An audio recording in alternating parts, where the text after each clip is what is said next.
విశ్వబ్రాహ్మణుల అభ్యున్నతికి కృషి చేసిన మహనీయుడు మాజీ ఎమ్మెల్సీ గానాల రామ్మూర్తి అని ప్రముఖ వైద్యులు వి కేశవ అన్నారు. ప్రకాశం జిల్లా ఒంగోలు నగరంలోని కొత్త కూరగాయల మార్కెట్ వద్ద రామ్మూర్తి కాంస్య విగ్రహాన్ని డాక్టర్ కేశవ ఆవిష్కరించారు. గానాల రామ్మూర్తి 1930 సంవత్సరంలోనే ఉమ్మడి మద్రాసు రాష్ట్రానికి రాజమహేంద్రవరం నుంచి ఎమ్మెల్సీగా ఎన్నికయ్యారని తెలిపారు. అనంతరం ఆయనకు మద్రాసు విశ్వవిద్యాలయం రావు సాహెబ్ పండిత బిరుదులతో సత్కరించిందని తెలిపారు. కార్యక్రమంలో నిర్వాహకులు Elchuri Ramarao, CH Venkata Subrahmanyam, K Venkateswarlu, Ravinuthala Nageswararao, K Sivavaraprasad తదితరులు పాల్గొన్నారు.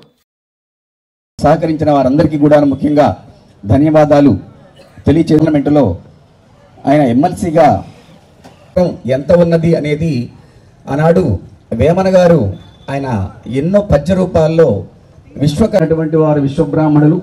మరి వారు లేకుండా సమాజ నిర్మాణమే లేదు.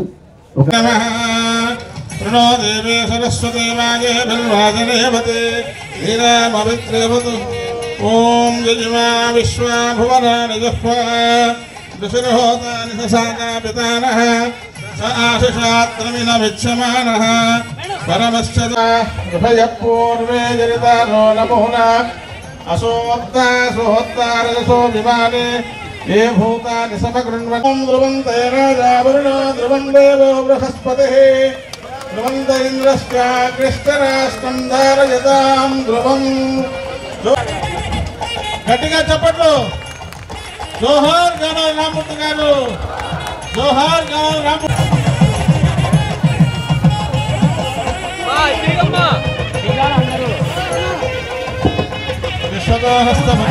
గట్టిగా చెప్పట్లు. విశ్వతోముఖ విశ్వతో హస్తముఖ విశ్వతస్వాద్ సంబాహుభ్యాం నమస్తే. ఓం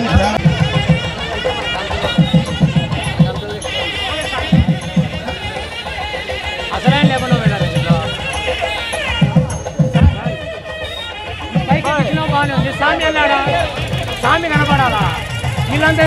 జోహార్ గానాల రామ్మూర్తి గారు, జోహార్ గానాల రామ్మూర్తి గారు, జోహార్ గానాల రామ్మూర్తి గారు, జోహార్ గానాల రామ్మూర్తి గారు.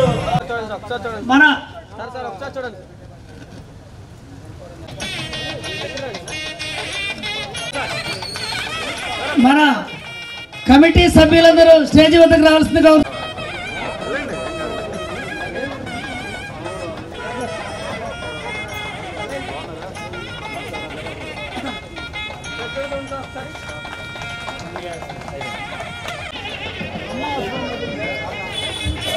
నేనుంటున్నాను బాబు చూడండి సార్.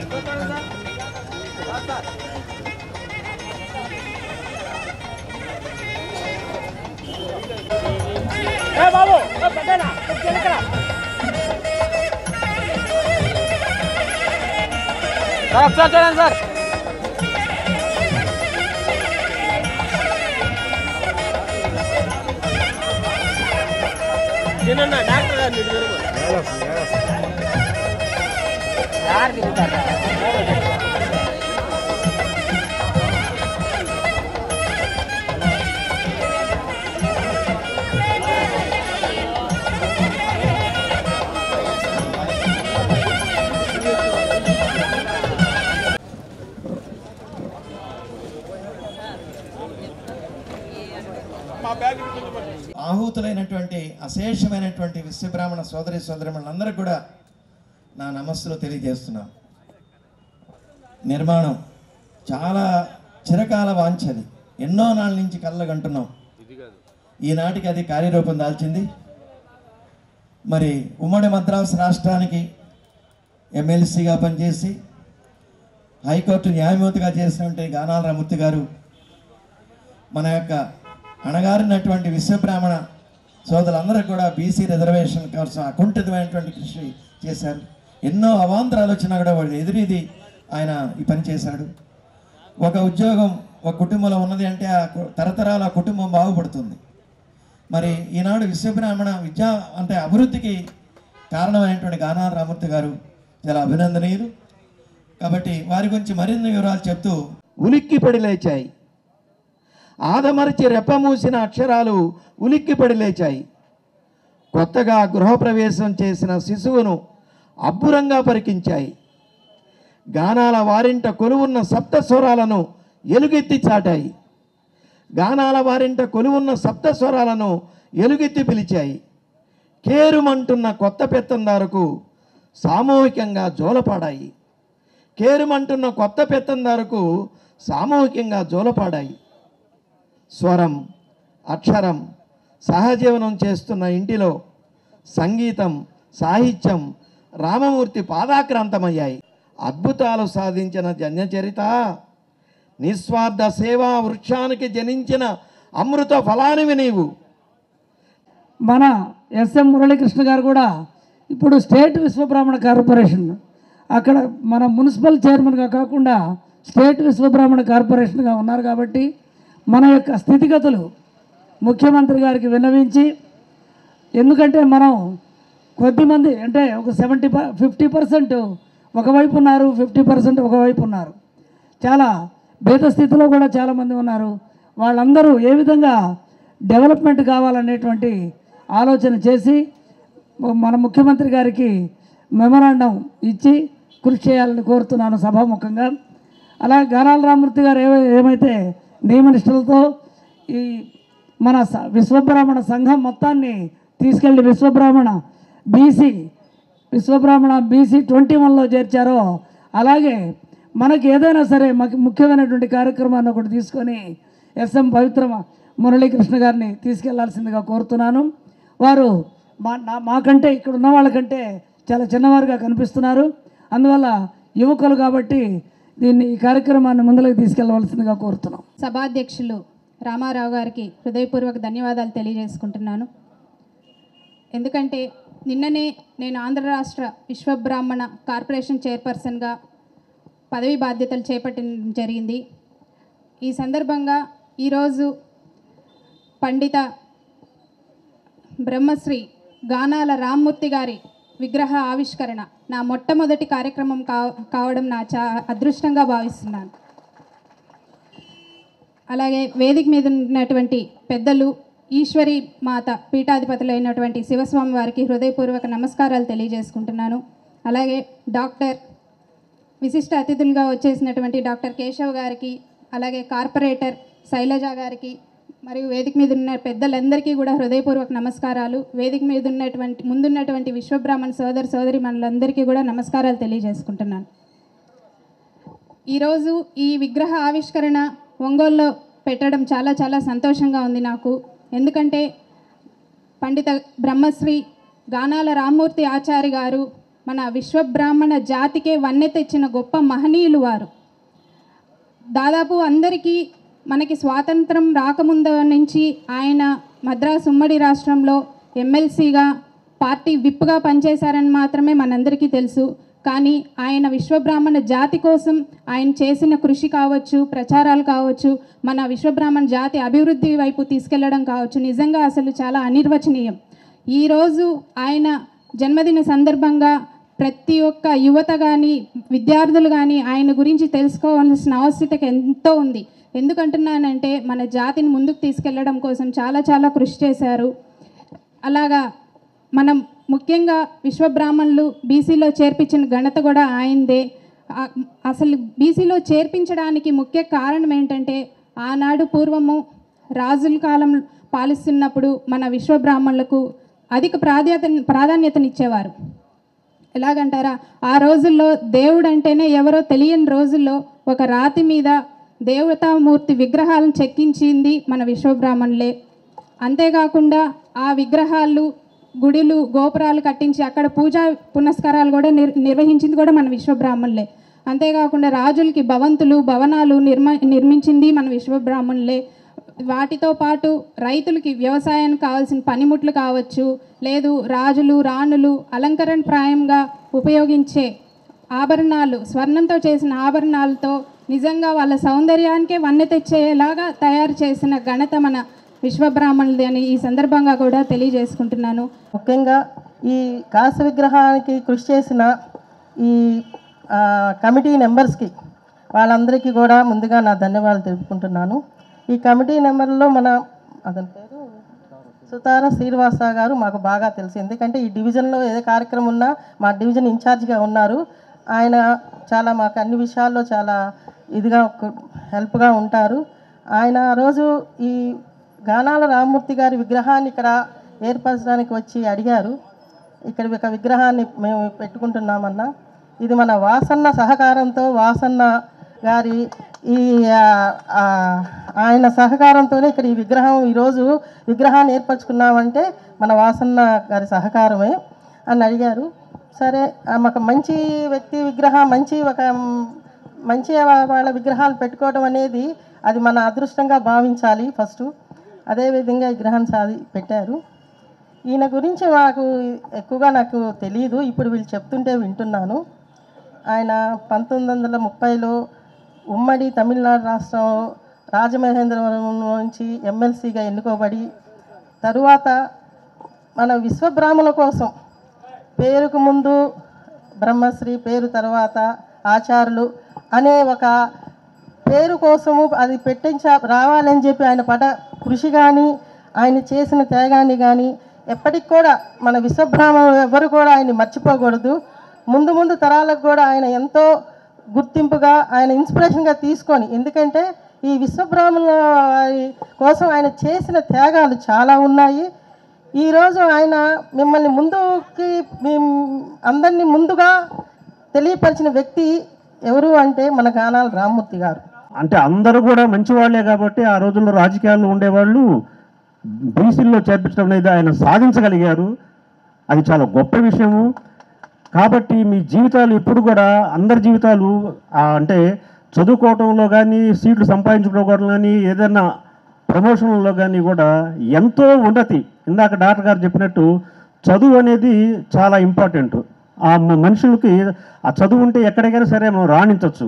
ఆయన కూడా గొప్ప చదువులు చదువుకున్నాడు కాబట్టి ఆయన రాణించగలిగాడు. అదే స్ఫూర్తిని అందరూ తీసుకొని కేవలం పనులకు మాత్రమే పరిమితం కాకుండా చదువుకోవటం చాలా ఇంపార్టెంట్. మనలో చాలామంది కూడా ఏం చేస్తుంటారంటే 6వ క్లాసో 7వ క్లాసో ఫెయిల్ అయితే గబక్కని ఏదో పనికి పంపించేస్తుంటారు. ఏదో పనికి మేము కూడా బలమెట్లో ఉంటాము. మా పిల్లలు కూడా ఏదైనా వీడు చదువు రాదు 2 సార్లు ఫెయిల్ అయితే వెంటనే కూలింగ్ పనికి పంపించేస్తాం. కానీ ఈ రోజుల్లో ఏంటంటే కొంత అందరూ కూడా బాగా చదువుకుంటున్నారు. ఈ ఫీజు రియంబర్స్మెంట్ అనే పథకం వచ్చిన తర్వాత ప్రతి ఇంట్లో ప్రతి పిల్లలు అందరూ కూడా ఇంజనీరింగ్ చేస్తున్నారు. ఇంజనీరింగ్ తర్వాత విదేశీ విద్య కోసం అని చెప్పేసి ప్రభుత్వం ప్రోత్సహిస్తున్నటువంటి పథకాలను ఉపయోగించుకొని విదేశీ విద్యను కూడా అభ్యసించి ఇక్కడికి వచ్చి చేస్తున్నారు. నేను విశ్వబ్రాహ్మణుల్లో చూసిన స్నేహితుల్లో ఆణిముత్యాల లాంటి వ్యక్తుల్ని చాలామందిని చూశాను. నేను ఈ మధ్య కాలంలోనే కాలం చేసినటువంటి చింతాడ గిరినాథ్ నాకు మంచి స్నేహితుడు. మా బలమెట్లున్న చాలా కాలం ఈ బండారు సుబ్బారావు ఇంట్లో ఉండేవాడు. ఆ చింతాడి గిరినాథ్ ఈ మధ్యకాలంలో కాలం చేశాడు.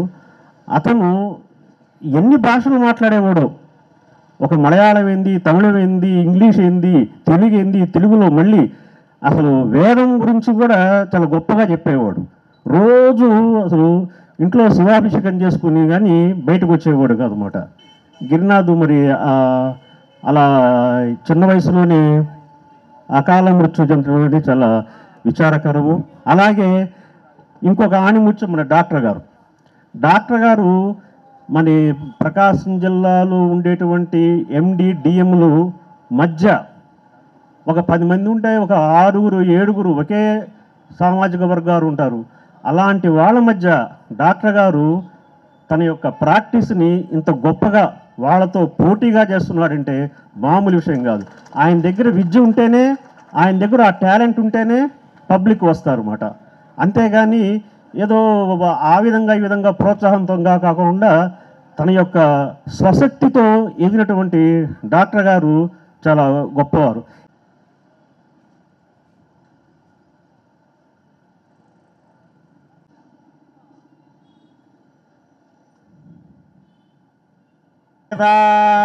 బ్రహ్మణో వేద అమృతేన వృతాంబురీం తస్మై బ్రహ్మజ బ్రహ్మాచార్యః కీర్తిం ప్రజాం దదః భాగదేయేనైవైనం ప్రణయతే బ్రాహ్మణ పౌరుషేయ ఉద్ధరేత్ బ్రాహ్మణో వై సర్వా దేవతా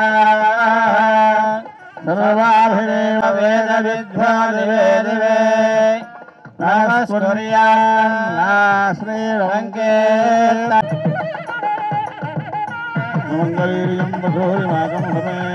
ఈశ్వరీ మహాదేవి దివ్య పాదపద్మములకు నమస్కరిస్తూ రావు సాహెబ్ పండిత బ్రహ్మశ్రీ గానాల రామ్మూర్తి గారి యొక్క 132వ జయంతి సందర్భంగా మన ప్రకాశం జిల్లా కేంద్రమైనటువంటి ఒంగోలు పట్టణం నందు నూతన విగ్రహ ఆవిష్కరణ కార్యక్రమాన్ని ఏర్పాటు చేసినటువంటి సంఘ సభ్యులైనటువంటి బ్రహ్మశ్రీ వేల్పూరి వెంకట రామారావు గారు మరియు వారి సంఘ సభ్యులందరికీ కూడా కార్యక్రమానికి విచ్చేసి ముఖ్య అతిథులుగా హాజరైనటువంటి రాజ్యాంగ కృతులైనటువంటి డాక్టర్ అంబేద్కర్ గారితో పోల్చినటువంటి ఒక జాతిపితగా విశ్వబ్రాహ్మణ జాతిపితగా అభివర్ణించటం, వారి యొక్క కృషిలో ప్రతి ఒక్క మహనీయుని యొక్క చరిత్రలో కూడా ఎందుకు తెలుసుకోవాలి అన్నటువంటి అంతరార్థాన్ని మనం గమనించాల్సిన అవసరం. పెద్దలు చెప్తూ ఉంటారు, మహనీయుల చరిత్ర చదవాలి అంటే వాటిలో కేవలం పేజీలలోని అక్షరాలుగా మనం భావించకుండా వారి యొక్క అనుభవాలు, వారి యొక్క అనుసరణీయ మార్గాలు, వారి సాహచర్యము, వీటన్నిటినీ కూడా మనం గమనించినట్లయితే ఆ మహనీయులను మార్గదర్శకంగా చేసుకుని భావితరాల్లో కూడా భావి మార్గదర్శకులుగా తయారయ్యేటువంటి అవకాశాలు లేకపోలేదు. వివేకానంద స్వామి వారు భారత జాతికి సంబంధించి ఒక మాట అంటూ ఉంటారు, ఆకలి కేకలు ఉన్న చోట ఆధ్యాత్మిక తత్వం ఎక్కడ బోధపడుతుంది అని. ఆకలి కేకలు అంటే మనకు తెలుసు, డొక్కాడితే కాడిని ఆ రోజు గడవడినటువంటి విధానం. అలాంటి కుటుంబాలకు వారికి ఎంతసేపు వారి యొక్క జీవన ఉపాధి కొరకు వారు ఆలోచించి అన్వేషించేటువంటి పరిస్థితులు ఉంటుంది. కానీ ఆధ్యాత్మికత అనేది వాడు కడుపు నింపినప్పుడు మాత్రమే అది చెవికెక్కే అవకాశం ఉంటుంది అని వారి ఉవాచ. అలాంటి పరిస్థితులను, విపరీతమైనటువంటి సామాజిక ఒత్తిడులను ఎదుర్కొంటూ ఉన్నటువంటి నేపథ్యంలో శ్రీ రామ్మూర్తి గారు ఒక బహుభాషా కోవిదులుగా, ఒక సాంఘిక జీవోద్ధారకులుగా ఎదిగినటువంటి నేపథ్యం మనం ఒకసారి గమనిస్తే జగద్గురు వీరబ్రహ్మేంద్ర స్వాముల వారి యొక్క హితబోధ ఒకటి ఉందండి. ఏంటంటే, పరుసవేది వలన బంగారమగునినుము, పరుసవేది వలన బంగారమగునినుము, గురుని వలన శిష్యవరుడు వెలుగు, గురుని వలన శిష్యవరుడు వెలుగు, మంచి సాహచర్యం ఎంచి చూచుట మేలు, కాళికాంబ హంస కాళికాంబ అని స్వామివారి యొక్క రచన. ఇక్కడ గమనించాల్సింది, ఇప్పుడే మన కేఎస్వి ప్రసాదరావు గారు ఇచ్చినటువంటి ఒక కవితా సారాంశంలో గమనిస్తే, ఏదైతే పనికిరానటువంటి విలువ తక్కువైనటువంటి ఒక ఇనుము పరసవేది సోకినంత మాత్రమే అత్యంత విలువైనటువంటి బంగారముగా మారుతుందో, అలాగే మనం ఎవరితో అయితే సమయాన్ని గడుపుతామో, ఎవరితో అయితే సాహచర్యానికి ఎక్కువగా సమయం ఇస్తామో వారి యొక్క గుణగణాలు మనకు అబ్బుతాయని ఇక్కడ సారాంశం.